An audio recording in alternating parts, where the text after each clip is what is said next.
नमस्कार दोस्तों Shweta Mishra YouTube channel पर आप सभी का हार्दिक स्वागत है। दोस्तों हमारे चैनल पर विद्यार्थी जीवन से संबंधित सभी महत्वपूर्ण खबरें होती हैं तथा अन्य खबरें भी होती हैं जो कि समस्त खबरें ऑथेंटिक होती हैं। सभी ऑथेंटिक खबरों के लिए आप हमारा चैनल सब्सक्राइब कर लीजिए, बेल आइकन प्रेस करना बिल्कुल भी नहीं भूलिए। तो इस क्रम में दोस्तों आज की पहली खबर है, जेईई एडवांस्ड राजिद अव्वल देवदत्ता बेटियों में शीर्ष पर समग्र कट ऑफ 109 से घटाकर हुआ 74। सक्षम जिंदल ने देश भर में हासिल की दूसरी रैंक, शीर्ष 10 में 6 छात्रों के बीच टाई ब्रेक। दोस्तों मैंने आपको कल ही बताया था कि जेईई एडवांस का रिजल्ट आना है, साथ में कट ऑफ भी आएगी। तो इसमें कोटा के राजिद गुप्ता ने आईआईटी की प्रवेश परीक्षा जेईई एडवांस्ड 2025 में टॉप किया। वहीं पश्चिम बंगाल की देवदत्ता माझी ने बेटियों में शीर्ष स्थान हासिल किया। माझी सामान्य रैंक सूची में 16वें स्थान पर हैं। सीआरएल में हरियाणा के हिसार के सक्षम जिंदल दूसरे स्थान पर रहे। तो दोस्तों कल आपका कट ऑफ जारी हो गया है, रिजल्ट भी आ गया है। एससी वर्ग में लखनऊ के Shreyas all India topper. JEE advance के रिजल्ट में एससी वर्ग में श्रेयस ऑल इंडिया टॉपर है, 68वीं सामान्य सूची में 68वीं रैंक है। इसके बाद दोस्तों अगली खबर है, राज्य विश्वविद्यालय ने पीएचडी प्रवेश की आवेदन तिथि 10 जून तक बढ़ाई। तो प्रोफेसर राजेंद्र सिंह रज्जू भैया राज्य विश्वविद्यालय एवं अनुदानित महाविद्यालयों में 2025-26 में शोध पाठ्यक्रमों में प्रवेश के लिए आवेदन की निर्धारित तिथि 31 मई से बढ़ाकर 10 जून कर दी गई है। वहीं व्यावसायिक पाठ्यक्रमों में दाखिले के लिए 15 जून तक आवेदन की प्रक्रिया पूरी होने के बाद विश्वविद्यालय की ओर से प्रवेश परीक्षा का कार्यक्रम जारी किया जाएगा। तो दोस्तों इसकी तिथि बढ़ा दी गई है, 31 मई से बढ़ा करके आवेदन की तिथि 10 जून कर दी गई है और 15 जून को आवेदन की प्रक्रिया पूरी होने के बाद विश्वविद्यालय की तरफ से प्रवेश परीक्षा कार्यक्रम जारी किया जाएगा। विश्वविद्यालय स्तर पर इंटरव्यू आयोजित किए जाएंगे। यूजीसी नेट स्कोर के 70% और इंटरव्यू के 30% अंकों को जोड़कर पीएचडी का चयन परिणाम जारी किया जाएगा। दोस्तों जो भी अभ्यर्थी आवेदन करना चाहते हो तो कर लें। इसके बाद दोस्तों अगली खबर है, मांग पर अड़े अभ्यर्थी 6 जून को महाआंदोलन की घोषणा। उत्तर प्रदेश शिक्षा सेवा चयन आयोग पर महाधरने में जुटे हजारों छात्र, आयोग से वार्ता नहीं, जाम जैसे हालात, भीड़ में फंसा अध्यक्ष का वाहन, छात्रों से की बात।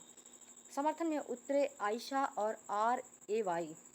आयोग पर जारी आंदोलन को कई छात्र संगठनों ने अपना समर्थन दिया है।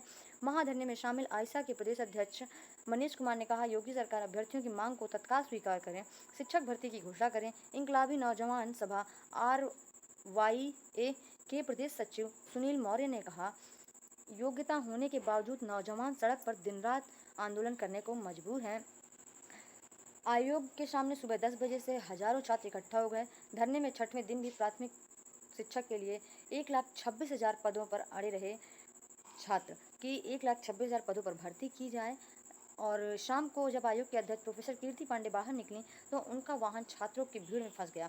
उन्होंने छात्रों से कहा, भर्ती के लिए प्रयास चल रहे हैं और शासन इस दिशा में काम कर रहा है। उधर धरने को संबोधित करते हुए डीएलएड प्रशिक्षित मोर्चा प्रदेश अध्यक्ष रजत सिंह ने कहा, धरने के पहले दिन हुई वार्ता में आयोग के प्रतिनिधि ने 10 दिन का समय मांगा था। कहा था कि सकारात्मक परिणाम सामने आएंगे। छात्र अब 10 दिन मियाद पूरी होने का इंतजार कर रहे हैं।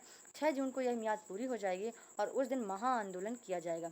यानी कि अभ्यर्थी अब अपनी समस्याओं को लेकर के आंदोलन कर रहे हैं भर्ती को लेकर के, लेकिन भर्ती का किसी प्रकार का कुछ भी रुख समझ नहीं आ रहा है।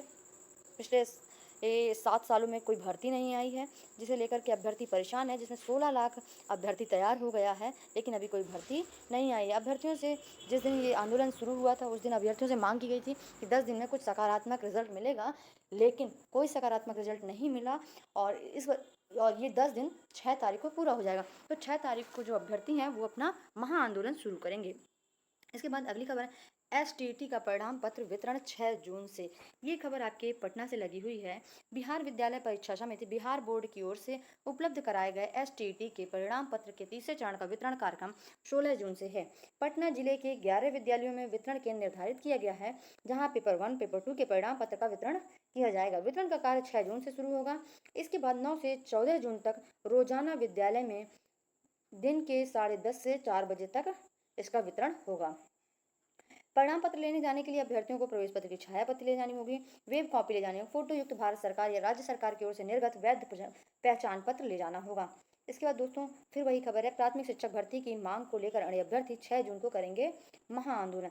तो जो भी अभ्यर्थी पहुंच सकते हो अगर 6 जून को, तो अधिक से अधिक संख्या में प्रयागराज में पहुंचे, अधिक से अधिक संख्या में लखनऊ में पहुंचे, ताकि उनकी बात रखी जा सके। जितना ज़्यादा से ज़्यादा संख्या में पहुँचेंगे उतनी अधिक से अधिक प्रबल संभावना होगी।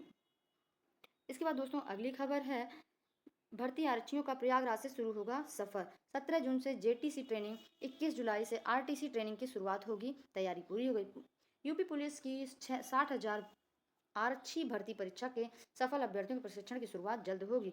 इनमें से 1852 अभ्यर्थी के सिपाही बनने की सफर प्रयागराज से शुरू होगा। तो 17 तारीख से सफर शुरू होगा, 17 जून से। 21 जुलाई से आरटीसी ट्रेनिंग की शुरुआत होगी। जेटीसी 17 जून से और आरटीसी 21 जुलाई से शुरुआत होगी। पूर्व अग्निवीरों को पुलिस और पीएससी में 20% कोटा संभव। योगी सरकार ने नई ओडीओपी नीति 2 योजना लाने जा रही है। इसमें अध्यक्ष योगी आदित्यनाथ की अध्यक्षता में मंगलवार को होने वाली कैबिनेट की बैठक में एमएसएमई विभाग के इस प्रस्ताव को मंजूरी मिल सकती है। पूर्व अग्निवीरों को यूपी पुलिस व पीएससी की भर्ती में 20% आरक्षण देने का प्रस्ताव भी कैबिनेट में रखा जाएगा। इन्हें आयु सीमा से भी छूट दी जाएगी। यानी कि जो पूर्व अग्निवीर हैं उन्हें पुलिस और पीएससी में 20% का कोटा भी संभव है। दिल्ली पुलिस में जल्द होगी 8,000 नई भर्ती। तो दिल्ली पुलिस में 8,000 नई भर्ती होगी, जिसमें सब इंस्पेक्टर के 212 पद, हवलदार के 404, हवलदार के 441, सिपाही के 633 और सिपाही के 5293, एमटीएस के 1020। तो इस प्रकार से परीक्षा की तिथि भी दी है, विज्ञापन की संभावित तिथि भी दी है। इस प्रकार से आईआईटी कानपुर ने घोषित किया रिजल्ट, ये आपको मैंने पहले ही बता दिया है।